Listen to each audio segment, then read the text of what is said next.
Bonjour, nous sommes en 2019 dans le site de l'Institut Docteur Angélique, dans une série de vidéos consacrée à ce qu'on pourrait appeler la théologie biblique, c'est-à-dire une partie de la théologie qui regarde comment, au fur et à mesure du temps, tout au long de l'Ancien Testament, puis du Nouveau Testament, puis même de l'histoire de l'Église, Dieu a révélé son cœur, étape par étape, comme dans une histoire sainte. On pourrait dire que c'est une théologie du devenir. Il y a d'autres parties de la théologie, comme par exemple la théologie scientifique, qui va regarder les choses de la manière la plus intelligible possible, avec des analogies précises, prises dans la philosophie. Il y a la théologie mystique qui va regarder la finalité, à savoir l'union de notre cœur à Dieu et l'amour du prochain.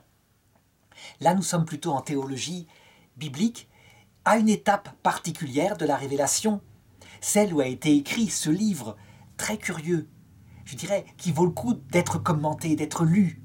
Je ne sais pas si je le ferai jusqu'au bout, il y a 12 chapitres, il n'est pas long, mais c'est vrai que souvent l'auteur répète les mêmes choses. Mais en tout cas, la pensée profonde marque une étape de la révélation, mais en plus, je dirais une étape de la connaissance que l'homme a de lui-même face à un monde qui est insensé sans le Christ, qui n'a pas son sens, qui est finalement vanité. Alors, globalement, les exégètes modernes, en regardant le genre littéraire du livre, en regardant aussi le style de l'hébreu avec lequel il est écrit, puisque on a des manuscrits anciens de ce livre qui ont été retrouvés à Qumran, des manuscrits donc qui datent de bien avant l'année 70 après Jésus-Christ, où le monastère de Qumran ont été détruits par les Romains. En regardant le style, eh bien, certains exégètes se sont dit que c'était un livre qui devait dater de 250 avant Jésus-Christ. Il y avait dedans, par exemple, des expressions qui étaient tirées, de la langue persane de l'époque, donc quelque chose qui semblait avoir été influencé par l'exil à Babylone. Cependant, en 250, avant Jésus-Christ, l'influence grecque devrait être là. Et effectivement, on ne trouve pas, d'influence grecque au point de vue du texte. Alors, certains ont dit, mais oui, mais on trouve des influences grecques au point de vue de la pensée. Ça ressemble tout à fait à la pensée des épicuriens. Ces hommes qui ne croyaient pas en Dieu et qui donc pensaient que la meilleure façon de vivre sur Terre, c'était de gérer au jour le jour, le plus grand bonheur possible avant que ne vienne la mort. Cependant, en regardant de plus près, on s'aperçoit que ce livre n'a pas une pensée épicurienne. Il y a des éléments d'épicurisme que je viens de citer, mais c'est quelque chose de tout à fait unique, de tout à fait particulier. Il se termine d'ailleurs par l'appel aux adolescents pour éviter, ce découragement et ce cynisme de l'auteur à se souvenir de leur créateur dès leur jeunesse, avant que ne vienne la vieillesse. Eh bien, je dirais que cet aspect exégétique de la date de sa rédaction a peu tellement d'importance que ce texte, qui probablement, c'est mon opinion, a dû être écrit effectivement après l'exil à Babylone, dépasse, ces perspectives culturelles, qu'il est au-delà de ces temps-là, et que, au niveau de la pensée profonde, on pourrait tout à fait l'attribuer à Salomon, comme d'ailleurs le fait le livre. Il s'attribue, l'auteur du livre dit être fils de David, et donc, finalement, il s'identifie au roi Salomon. Peu importe à la rigueur, admettons que ce soit juste un artifice littéraire. De toute façon, l'auteur, un ecclésiaste, un homme instruit, comme l'était d'ailleurs Salomon, il faut le reconnaître, a bien fait de s'identifier à ce roi de l'Ancien Testament, dont je voudrais rappeler ici rapidement la vie. On ne la connaît pas, elle est très intéressante, elle n'est pas du tout ce qu'on pense. On a tous en tête l'image d'un jeune roi, le fils de David, un jeune roi issu d'ailleurs d'un adultère. Sa mère Bethsabée était la femme de Uri le Hittite, et David, qui avait couché avec elle, qui l'avait mise enceinte, fit tuer le mari pour ne pas qu'il y ait de scandale. David commit un grand péché par là et se repentit après, ce qui fait que, devant Dieu, David est saint parce qu'il est repentant. Mais il commit un énorme péché. Toujours est-il que Salomon, qui est le deuxième fils, puisque cette grossesse-là aboutit à un enfant qui mourut très vite, Salomon est donc le fils, pourrait-on dire, d'un crime et d'un adultère.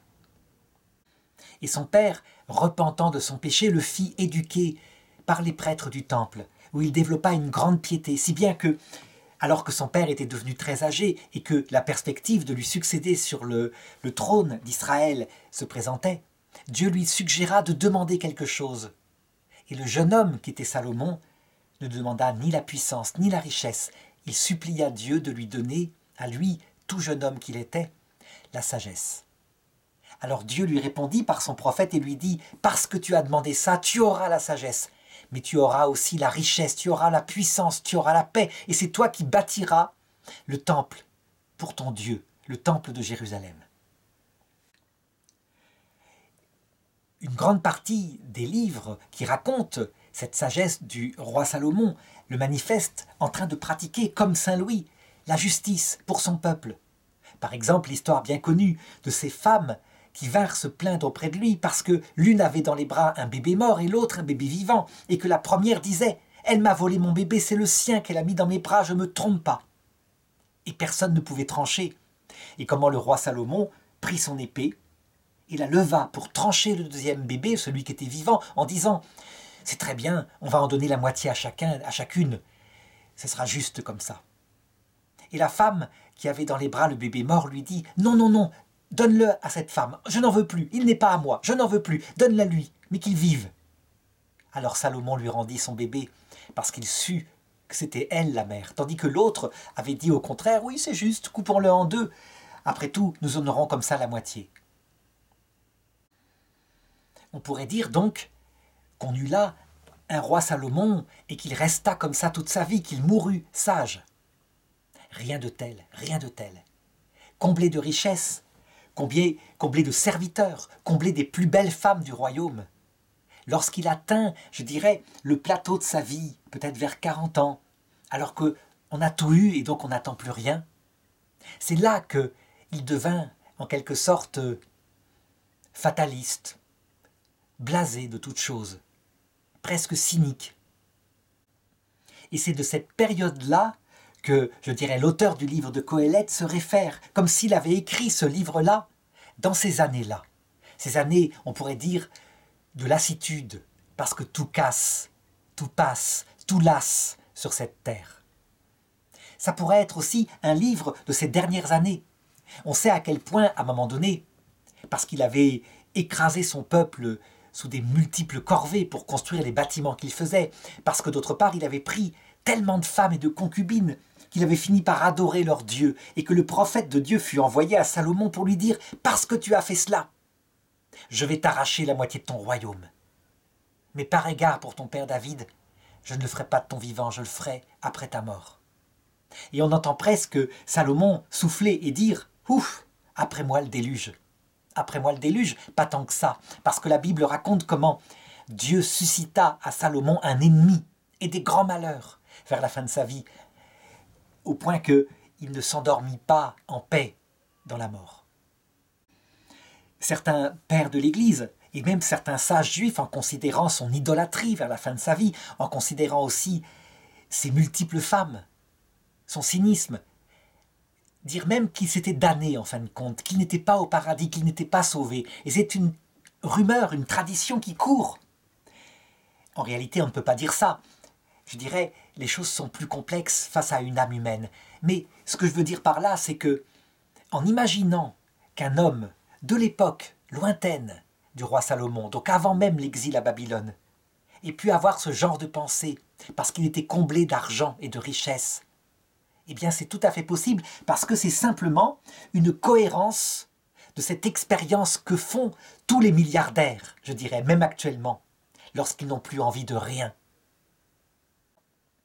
Ça veut dire que le critère de datation, en disant « c'est de l'épicurisme », c'est écrit par un athée, quelqu'un qui donc veut profiter de la vie et qui finalement n'y trouve que de l'amertume, cet argument pour moi n'est pas du tout convaincant. L'influence grecque n'est pas du tout démontrée dans ce livre-là. Alors est-ce que la foi catholique la foi, je dirais, des chrétiens, puisque je suis chrétien, comme on le voit avec l'icône du Christ derrière moi, et je commente un livre de l'Ancien Testament. Est-ce que la foi catholique nous oblige à croire que c'est vraiment Salomon qui l'a écrit, puisque c'est marqué dans ce livre-là? Je dirais pas du tout. L'Église ne se penche pas sur des choses comme cela, des choses qui ne concernent pas directement, je dirais, la doctrine du salut, là où elle engage son autorité. L'essentiel, finalement, quel que soit l'auteur et quels que soient les débats innombrables que les exégètes modernes ont, l'essentiel, c'est son sens profond qui parle à tous les hommes et qui est profondément d'actualité en Occident actuellement, à cette année où je fais cette vidéo, où une génération entière, comblée de richesses comme jamais dans l'histoire, a quelque part une pensée comme cela. Mais pas tout à fait semblable tout de même. Parce que la génération, on peut dire d'après-guerre, qui a connu que les 30 glorieuses, qui a connu la richesse, ne parle pas encore de se souvenir de son créateur comme conseil. Ne parle pas de cela. Peut-être qu'elle y viendra, parce que elle a à peu près plus de 70 ans maintenant où je fais cette vidéo. Et les années difficiles, celles que le chapitre 12 du livre de Qoheleth décrivent, arrivent pour cette génération. Peut-être qu'elle se souviendra alors de son adolescence, de l'époque où elle eut un enseignement profond par des sœurs, des prêtres dévoués, et qu'elle rejeta ensuite dans un grand mouvement de libération de tout cela. Comme Qoheleth, elle en hérita une grande richesse matérielle et une vie insensée. Mais je vais commencer à lire donc ce premier chapitre, cette introduction de cette première leçon, pour qu'on voit un petit peu de quoi il s'agit. Parole de Qoheleth, fils de David, roi à Jérusalem.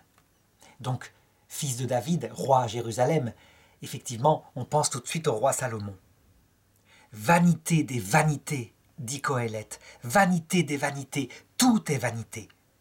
Quel profit trouve l'homme à toute la peine qu'il prend sous le soleil? Un âge va, un âge vient, mais la terre tient toujours. Le soleil se lève et le soleil se couche, il se hâte vers son lieu, et c'est là qu'il se lèvera. Le vent part du midi, tourne en rond, il tourne, tourne et va, et sur son parcours retourne le vent. Tous les fleuves coulent vers la mer, et la mer n'est pas remplie. Vers l'endroit où coulent les fleuves, c'est par là qu'ils continueront de couler. Toute parole est lassante. Personne ne peut dire que l'œil n'est pas rassasié de voir et l'oreille saturée par ce qu'elle a entendu.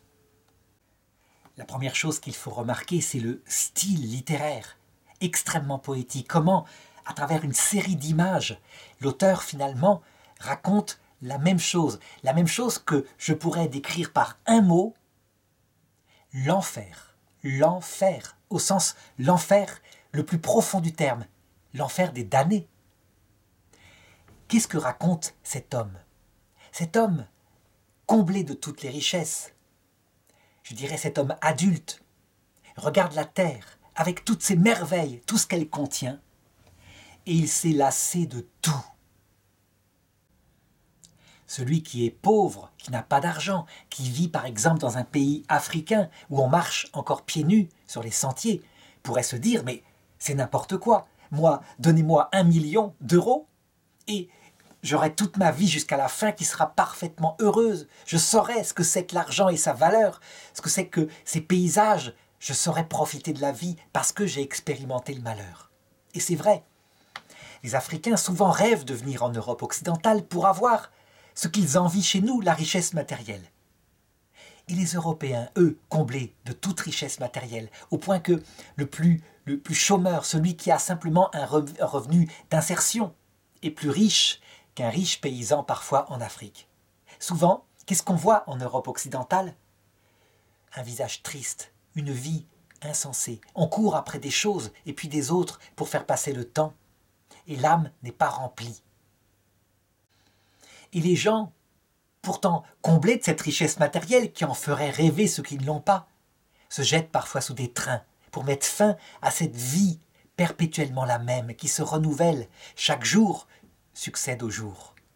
Je pourrais dire que cette découverte-là est la preuve absolue que, en fait, profondément, si les hommes se connaissaient, ce n'est pas après la vie éternelle qu'ils aspirent.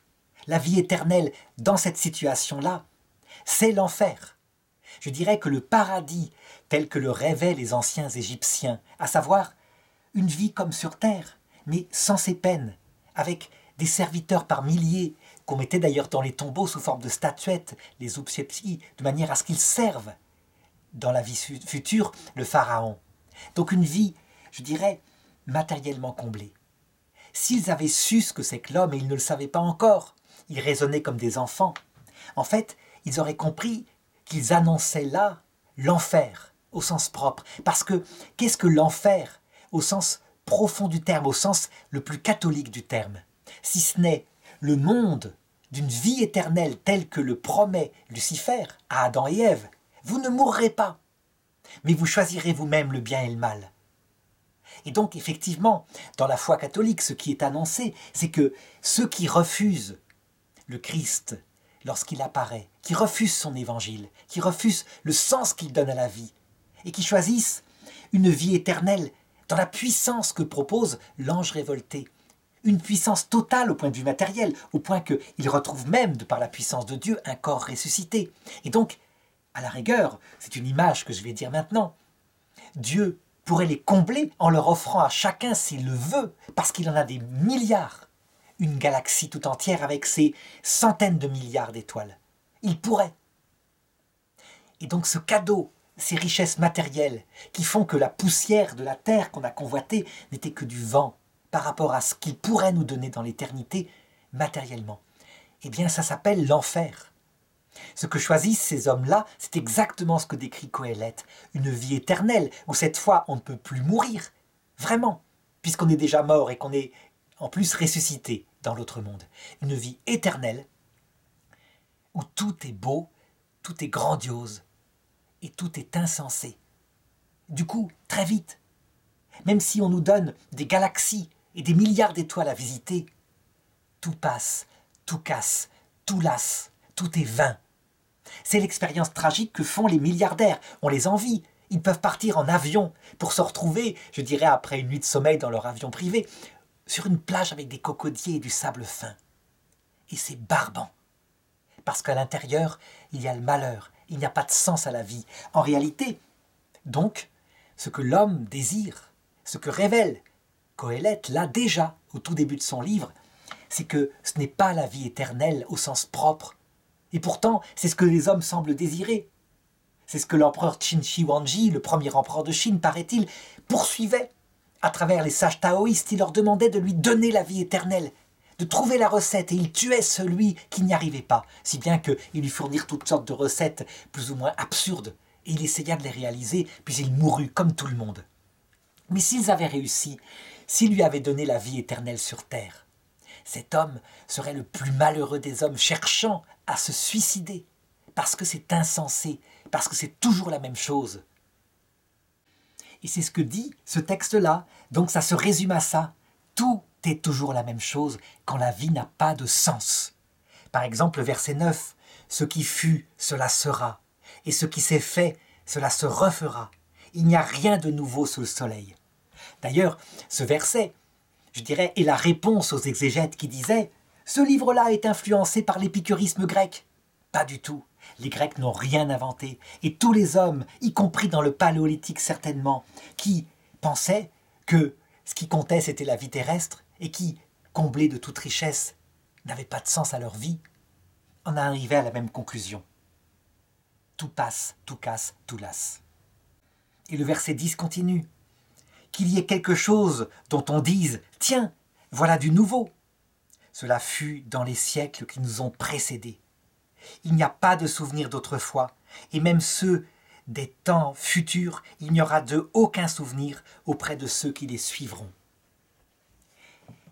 Ce que dit Qoheleth là, je dirais que la suite du livre va montrer que c'est la pensée d'un homme qui en souffre. Ça veut dire d'un homme qui a fait de la terre son séjour.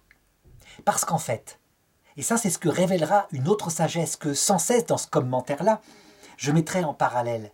La sagesse, par exemple, je dirais, des derniers livres de la Bible, les livres écrits en grec, donc un peu plus tard que cette période-là, qui annonçaient cette fois avec certitude une vie éternelle, un paradis céleste, sans savoir encore ce qu'il était.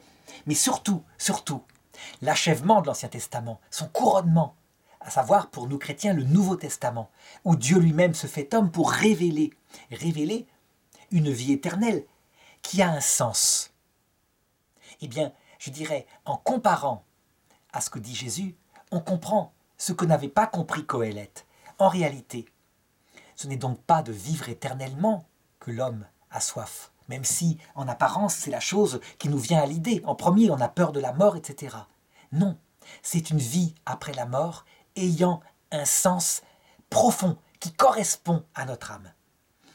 Et ce sens profond, effectivement, je crois qu'on le trouve expliqué par Jésus-Christ lorsqu'il dit cette phrase-là. Vous verrez Dieu face à face. Vous serez comme Dieu parce que vous le verrez face à face. Et je crois que c'est tout à fait logique à comprendre. Je crois qu'il faut aller chercher dans un docteur de l'Église catholique appelé Sainte Thérèse de l'Enfant Jésus, qui est morte juste à la fin du XIXe siècle, une petite jeune fille de 24 ans, pour, je dirais, trouver l'explication de cela simplement comme cela. À une époque où, parallèlement, un philosophe s'est élevé qui s'appelait Feuerbach et qui lui disait « Le christianisme, ce n'est rien d'autre qu'une névrose présente dans le cœur de l'homme et qui invente cette histoire pour se rassurer. » Et elle répondait autrement. Elle disait « Si le cœur de l'homme est malade, c'est parce qu'il est fait pour un époux qui n'est pas de cette terre. J'ai cherché, moi, un époux qui peut-être pourrait être de cette terre, mais je n'ai pas trouvé celui qui seul pourrait combler mon cœur. Un époux dont l'amour jamais ne se lasserait. Un époux qui chaque jour révélerait des merveilles uniques de son cœur. Un époux dont la beauté, l'intelligence comblerait mon intelligence à jamais.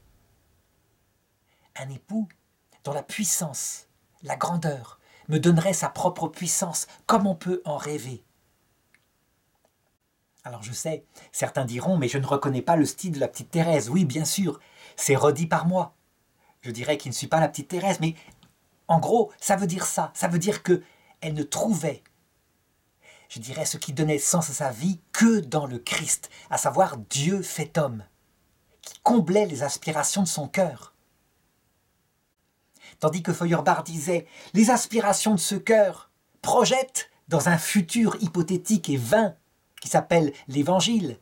Je dirais les désirs infinis d'une âme humaine qui, malheureusement, n'est pas terminée parce que, je dirais, issue de l'évolution, c'est ce que disait Feuerbach, elle retourne au néant.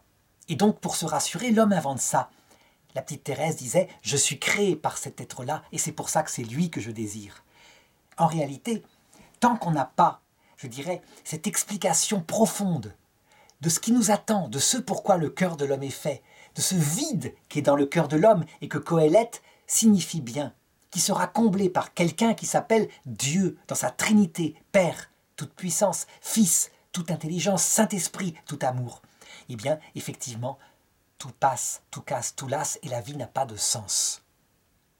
Le dernier verset de ce chapitre, le verset 11, me rappelle l'histoire d'un ami plus âgé que moi, ou un ami de ma mère plutôt, qui me disait « Il y a une chose qui restera », parce que lui aussi était athée, « il y a une chose qui restera de moi, ce sont les découvertes scientifiques que j'ai faites, éternellement. Et ça, c'est une forme d'éternité que j'atteindrai. » Et il disait ça alors qu'il avait à peu près 45 ans. Et je n'ai pas besoin d'autre éternité. Je dirais que le reste, ces désirs d'éternité, moi j'étais déjà chrétien et profondément donné au Christ, sont évidemment des névroses qu'on se soigne soi-même. Je pensais à cette époque-là, quand il me disait ça, que c'était vain, que l'espoir de survivre dans ses œuvres était vaine elle-même, puisque ses œuvres elles-mêmes disparaîtraient, que rien ne resterait. Maintenant, cet homme a atteint 80 ans. Et avec l'âge, avec la retraite qui est venue, c'est-à-dire la perte de cette efficacité, eh bien, mis face à la mort qui approche, je crois qu'il a pris de la maturité, de la sérénité, et il s'est rendu compte qu'effectivement, rien de ce qu'il avait découvert scientifiquement ne ferait qu'on se souviendrait de lui, et que si on se souvenait de son nom, même s'il avait été Einstein, de toute façon, c'était qu'un nom, c'était qu'un souvenir. Que la seule chose qui comptait, c'était de chercher le sens de cette vie, à savoir la sagesse, qui explique ce qu'on fait sur Terre. Alors si je pouvais résumer, je dirais, ce livre de Qoéleth de manière différente, je dirais ceci. Sous un autre genre littéraire, la même chose est racontée dans le dernier livre de la Bible, l'Apocalypse de Saint Jean, qui raconte comment les habitants de la terre étaient frappés par toutes sortes de maux et qui rendaient leur vie comme amère. Et les habitants de la terre, rien ne pouvait les protéger de ces malheurs. Ce ne sont pas forcément des malheurs comme la guerre extérieure, comme la Seconde Guerre mondiale. De toute façon, le malheur, il vient à l'intérieur de soi quand la vie n'a pas de sens. Les matérialistes, athées, qui refusent le sens ultime ou même de le rechercher, disent « Mais la religion, elle ne sert à rien. Elle ne sert qu'à faire le mal, puisqu'elle fait croire des mythes absurdes. Et les gens, du coup, ne profitent pas de la vie. Tandis que nous, on sait qu'on va vers le néant, mais au moins, du coup, carpe diem, on profite du jour présent. » Eh bien, c'est une illusion. En réalité, le carpe diem, profite du jour présent, est très vite rattrapé par ce vide à l'intérieur de l'âme qui fait qu'une amertume l'envahit. Et que les plaisirs, les croisières, je dirais tout ce qui semble, dans les brillants petits écrans de la télévision, ce qui semble rendre les gens heureux, en fait, est accompagné d'une amertume. Parce que, je dirais, les souvenirs sont derrière soi. Et au fur et à mesure qu'on vieillit, il y a le mur du néant, qu'on ne regarde surtout pas, on en a peur, on cache la mort, mais en fait, on ne pense qu'à ça. Tandis que, curieusement, ceux qui ont trouvé la sagesse et le sens de cette vie, eh bien, à la différence de Qoéleth, plus ils approchent du terme où ils verront s'épanouir la plénitude, où l'autre monde leur apparaîtra, plus ils deviennent jeunes, et du coup, même s'ils ne semblent pas profiter des plaisirs terrestres, parce que quelquefois ils font attention à être moraux, à ne pas tromper leur femme, à se contenter du quotidien, du bonheur du quotidien, eh bien ils le trouvent, ce bonheur. Pourquoi ? Parce que leur cœur est paisible et joyeux, la vie a un sens. C'est comme si les habitants de la terre cherchent le bonheur et ils les fuient, et les habitants du ciel cherchent la béatitude et du coup, dès maintenant, ils trouvent le bonheur et des persécutions, parce que les habitants de la terre sont, je dirais, comme énervés par cette paix intérieure qu'ils ne comprennent pas. Il y a en ce moment une publicité sur Europe 1 qui dit cela. Pourquoi les religions font-elles le mal ? Pourquoi les religions font-elles croire à des gens, à des choses absurdes qui les empêchent de profiter de cette terre ? En entendant cette publicité, je me disais, il devrait lire le livre de Qoéleth, cet homme qui a écrit ce livre-là, pour se rendre compte qu'en fait, un habitant de la terre, c'est quelqu'un